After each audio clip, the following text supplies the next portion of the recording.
That show was very much the real thing. That is really how it was. Oh, that's awesome. Radio back then. Unfortunately, I got in on it. Oh, that was incredible.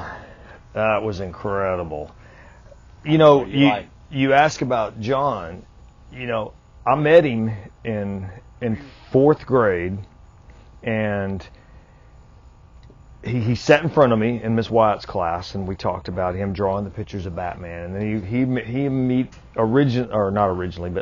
moved into our neighborhood, and then we started being buddies. So we were buddies from 4th grade on, and you know, we were just great friends, all of us together from that age. And then we got into the Kung Fu world probably late 6th grade. Is when we started really getting into Kung Fu and watching the movies, and probably... That's whenever I came into it. Yeah, probably 6th grade, and then I hadn't met Brent yet, because I used to be friends with Brent's brother first. Oh, okay. Yeah, and then I met Brent, and then we started hanging out, and then, you know, me, you, and John, and then sometimes some other folks in the neighborhood, and then Weaver came along. Now, was John already into Kung Fu before you got into it? Was he already doing it, or y'all just got in it together? So that's a good question. So I had met our teacher when I was in 6th grade through a drama, like a theater thing, because Sifu Fogg, who's my teacher, did a drama camp one summer. He was visiting, came down from D.C., was visiting friends in Texas, did a drama camp, and he always told me, I know Kung Fu, and he would do this kind of stuff like this. I know Mantis Kung Fu, and I'm like, Mr. Fogg's always joking around. Yeah. So that was in 6th grade. Well, or maybe 5th going into 6th, I don't remember. But the next summer, we're on Stagecoach Days. Would you remember Stagecoach Days? I remember Stagecoach Days. That was a big deal in Marshall. I mean, that was the thing. Yes, sir. And so we went to Marshall Stagecoach Days, John and I, and we're watching, and I'm like, holy cow, that's Mr. Fogg, that's Mr. Fogg. And he's out there doing the 3-sectional staff. I mean, I remember the 3-sectional staff, yeah. Yeah. So he's doing 3-sectional, and I told John, I said, that's Mr. Fogg. Well, John had already saved up some money and everything, so he started Kung Fu immediately. We're talking, so Stagecoach was always in May. He started Kung Fu immediately. Well, this was May. I'm mowing yards. You know, you were my mowing partner. So you and I were mowing yards, and I was saving all the cash. Yeah, that's right. Poor Brett, he'd be, oh my gosh, we'd be walking to the neighbors, and Brett would be pushing that mower. You wish you could have been anywhere else. I was always saying, hey, can you find somebody that can come back and pick me up? And I'll get up there a little bit. Find a yard with shade. Yeah. You just do it and then come back and use my machine and cut the yard. So usually he and I would be on our mowers, and we would go together. He would start one line, I'd start the other. We'd start mowing, and then he would finally get to a point. I would peel off and start doing the weed eating while he would be over there. Now, of course, sometimes you'd be laying out in the bush, but that's beside the point.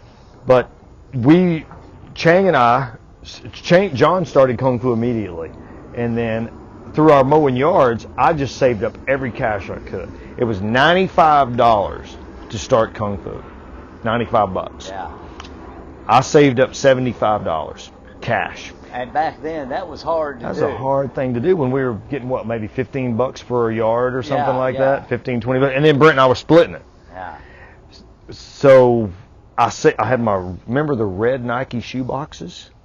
When you got a pair of new Nikes and they came in a red box? Yeah, with the white line on it. Swoosh on it. Oh man, yeah. So I had my Nike shoe box under my bed with all the cash in it, and I went to John and I said, "Hey, I got $75. This was in July, so it took me like 2 or 3 months.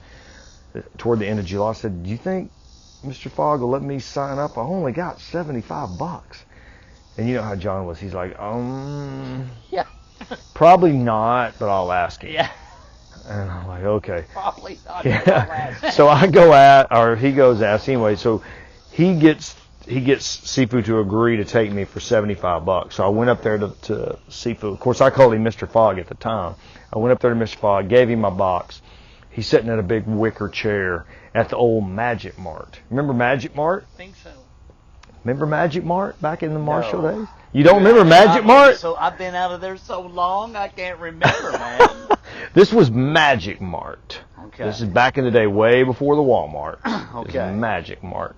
And we were right next to Magic Mart in a gymnastics studio, so we shared a gymnastics studio. So Sifu's sitting in a big wicker chair, and I go up there and I say, can I join up for $75? And they're like, oh my goodness, let me think about this. And he takes my money, and and he's like, I'm gonna let you do it, but for every mistake you make, 100 push-ups for John.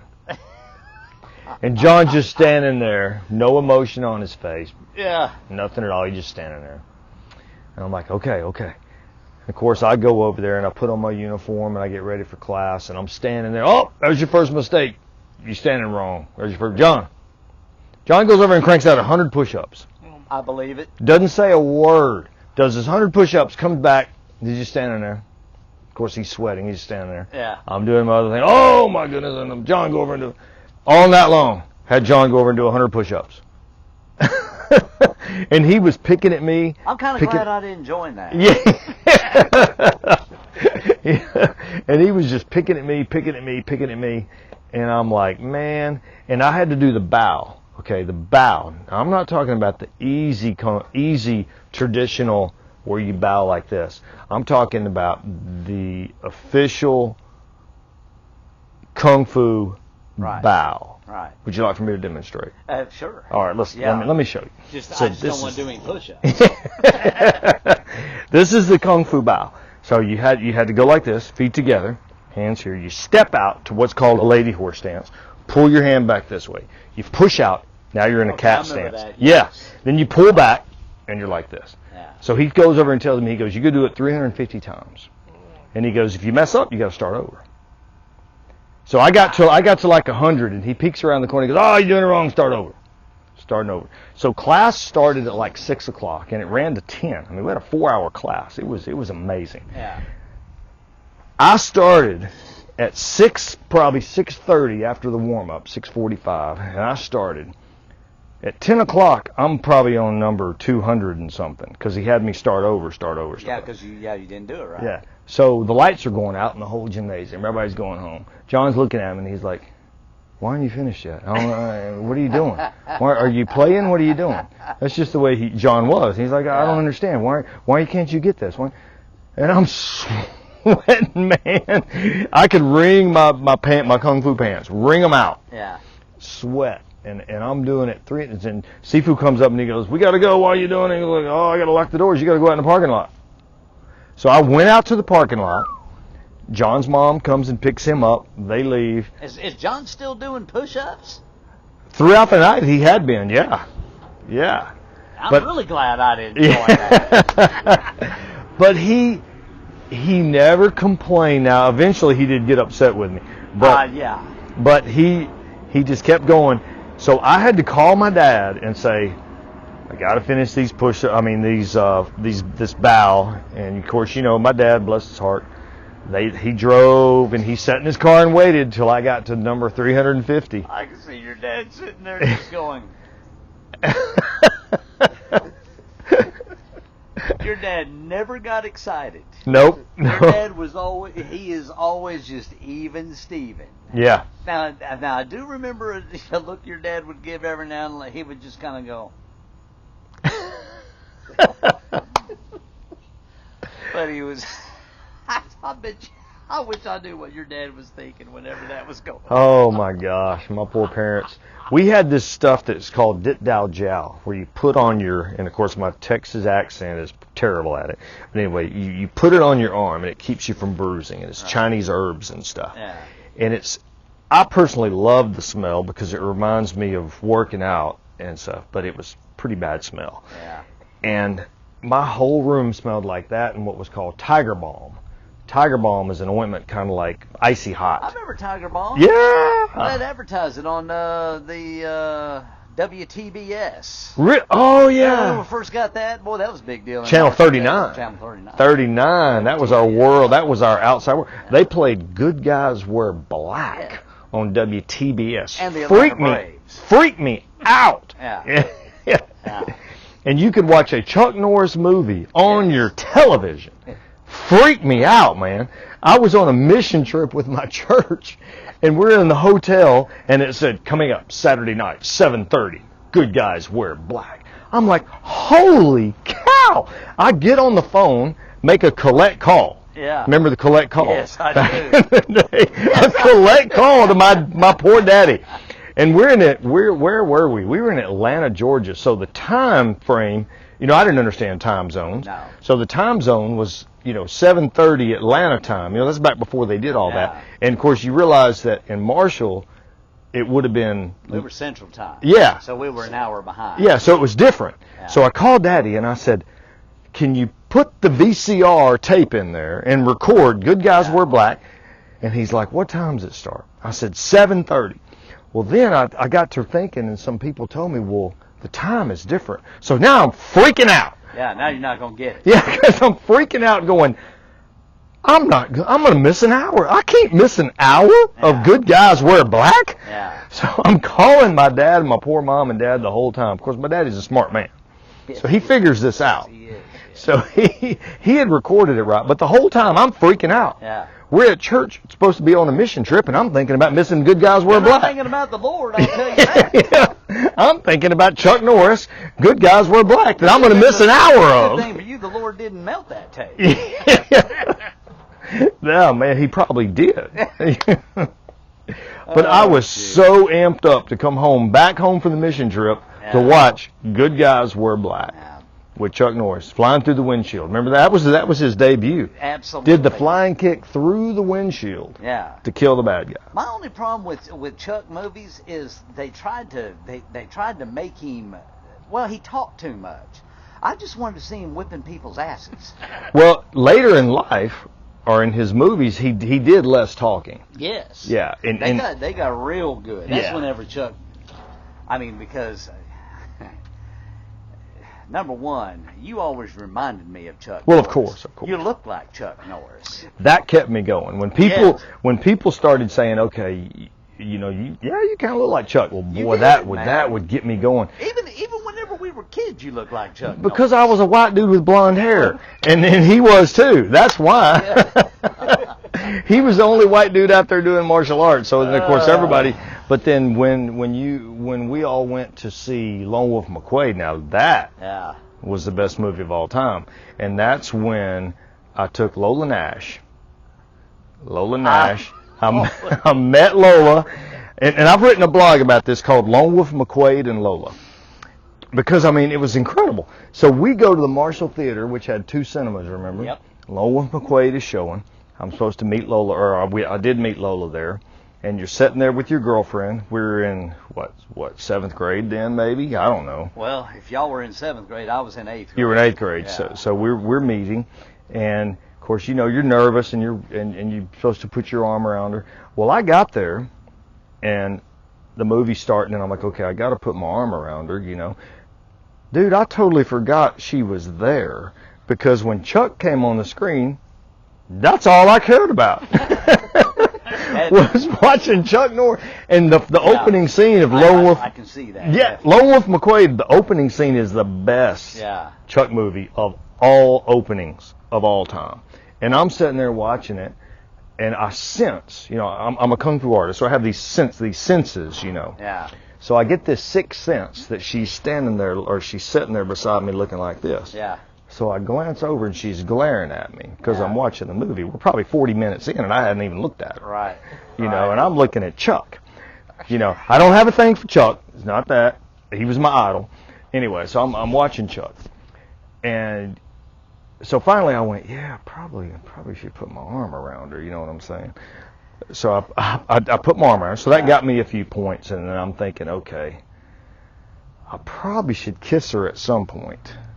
Just as long as you don't miss a kick. Well, that was my concern. Yeah. So I'm thinking about I should kiss her, but I'm looking at this, and we're building up in the movie. I'm waiting for a slow doing point. like this. You're grabbing her, and you're going. Kind of shutting one eye, keep one eye open. Yeah. Well, I'm not sure if I even looked her way. I mean, I might not have even got.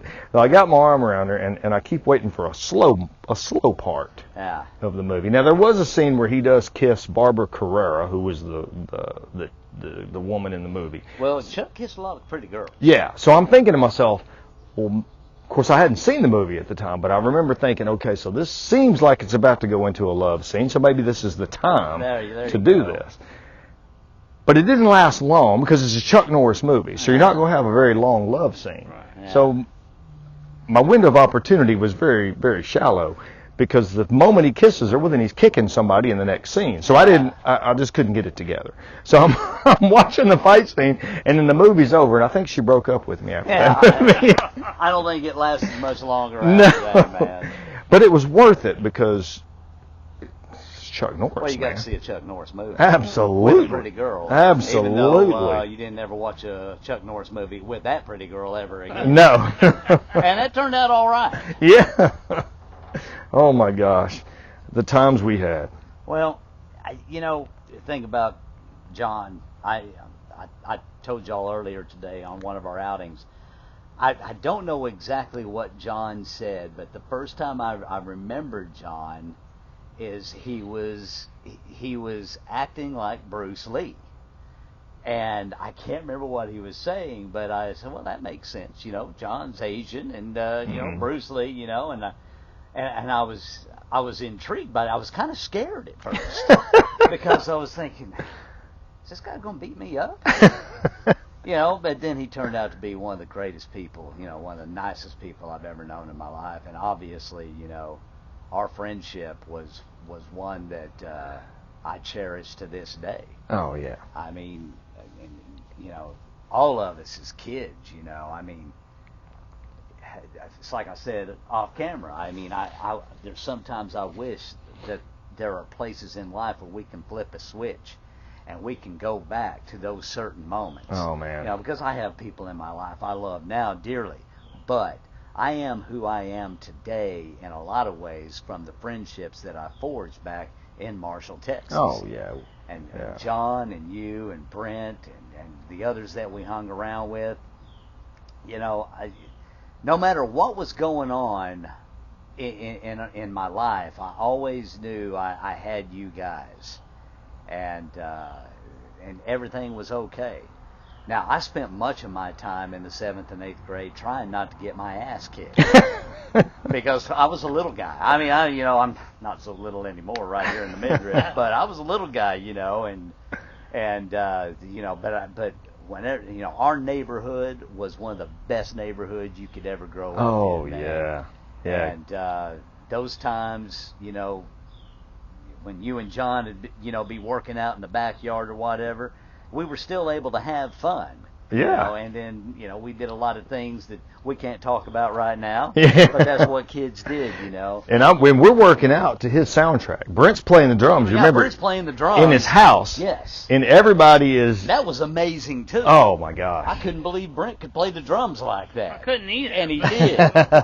But you played you had to be done by 9 o'clock or 10 o'clock? Well, it's usually about 9 or 10 that you have to sit down, something like that. But, I played, and I started playing drums in 6th grade, and, anyway. But I enjoyed it. Or I was walking around with a cassette player that played Diver Down on it. So That's right. Diver Down, man. One of those little portable cassette players, like the little box cassette player. Heck, my mom brought a cassette player home from work, and while she wasn't using it, I'd steal it and take it out. That's right. And I'd put the Diver Down in, and so when That's I was right. in either where you worked out or at John's house in his backyard, that's what I was playing, Diver Down. So You guys remember the time we were over at John's house, and like Jay Giles' band came out with Freeze Frame, yeah.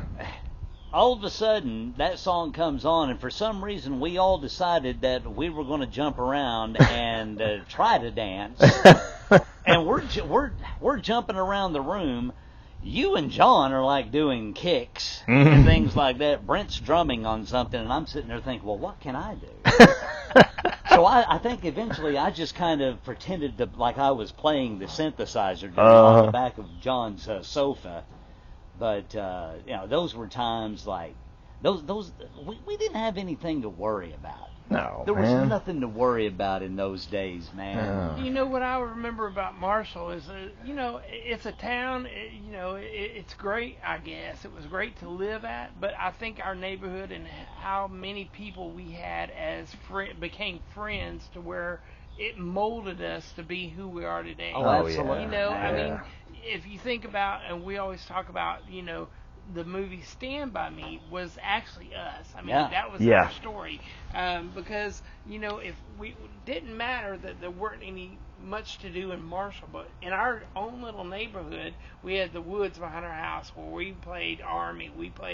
We'd go out there and camp out. We'd do all the things. Oh, yeah. Or we were at somebody's house Spending for the the night. weekend. Spending Yep. the night. Yeah. And all the things we came up with, it kept us out of trouble. I mean, we did created our keep- trouble sometimes, but Right. it kept us out of the trouble that most people can say, well, I was in jail. Yeah. But we didn't. We Yeah. had the tight-knit group that we had, We and did. still meet. I mean, how many 30, 40 years later, we're meeting up with somebody that was a part of that group.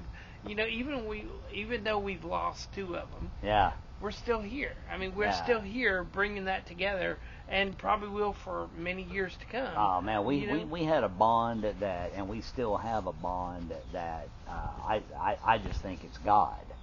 I think it's It is. God that put us together. I want to credit our parents. We were all fortunate to have really good parents. Oh yeah. And we just we carry the characteristics that our parents taught us. I mean, I can see your parents in you, Brent. I see your parents, my parents in me. My dad, he's a jokester. And I love making people laugh. Unfortunately for me, it's sometimes my looks that makes people laugh. But nothing like a short fat guy cracking jokes. But like I said, moving away from Marshall was devastating to me. Yeah. But Yeah, all of us. I knew one thing. I knew that you guys were always going to be my friend, and John, and the passing of John hit me really hard in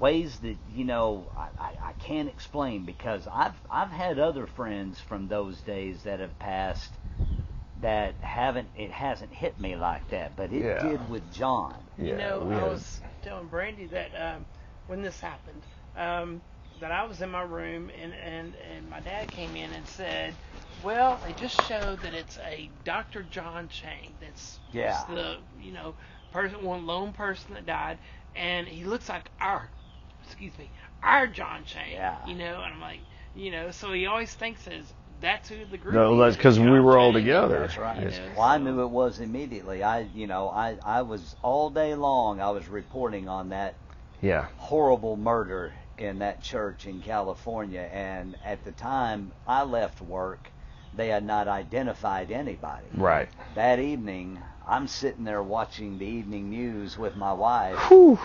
and it's ABC. They say there was a hero, and the picture flashes up, and it was John. Mm. And they're calling him Dr. John Cheng. Yeah. And I mean, I just came up out of my chair, and I immediately just started crying. And I mean, I'm telling my wife, that's my friend. And she goes, what?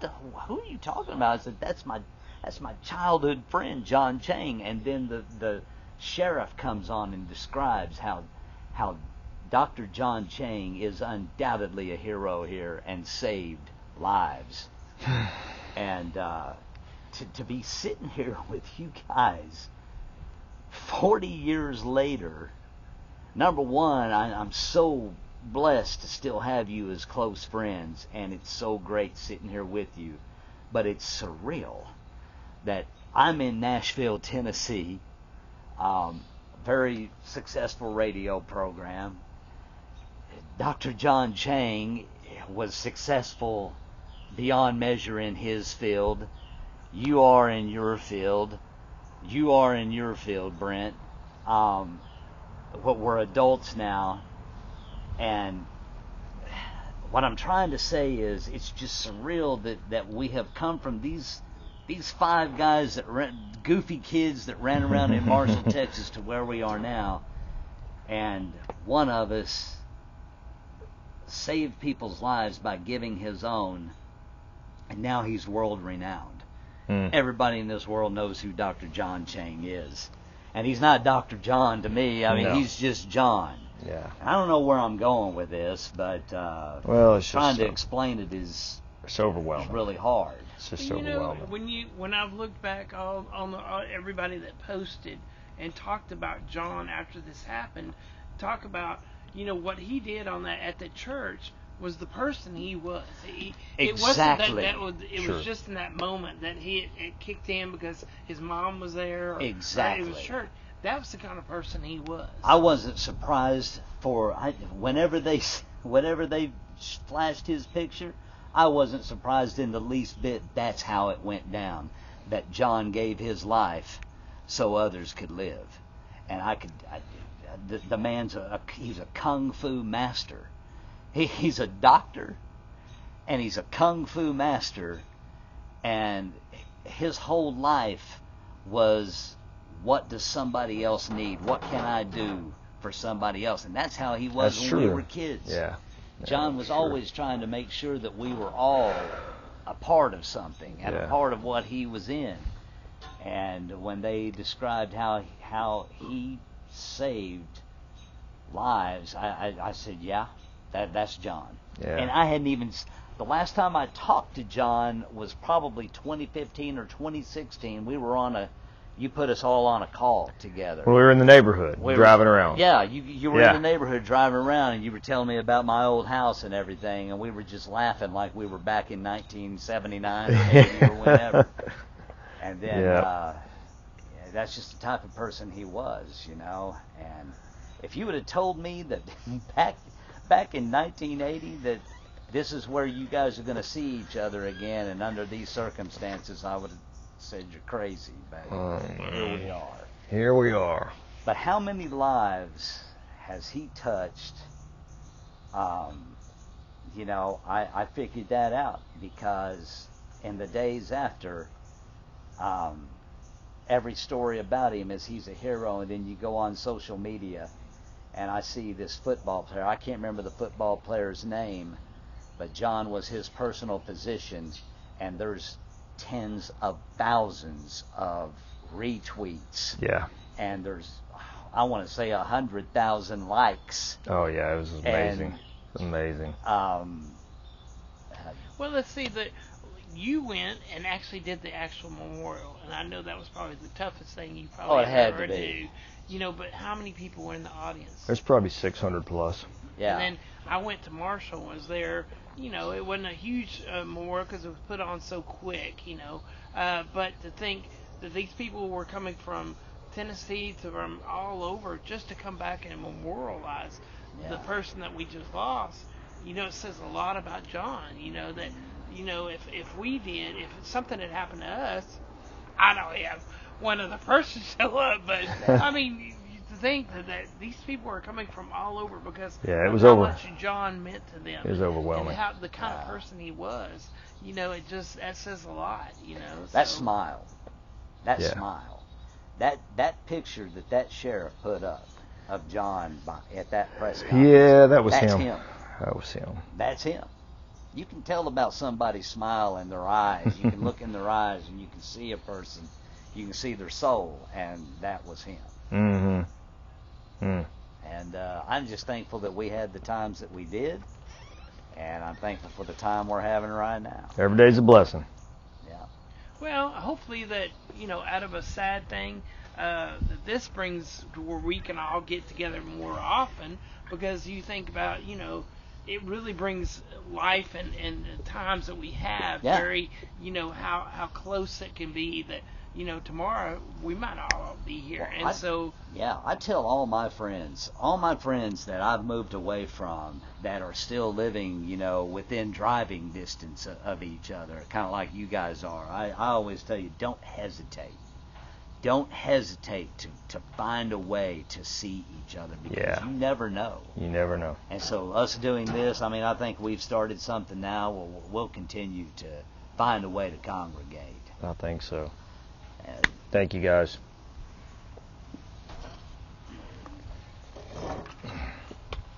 I hope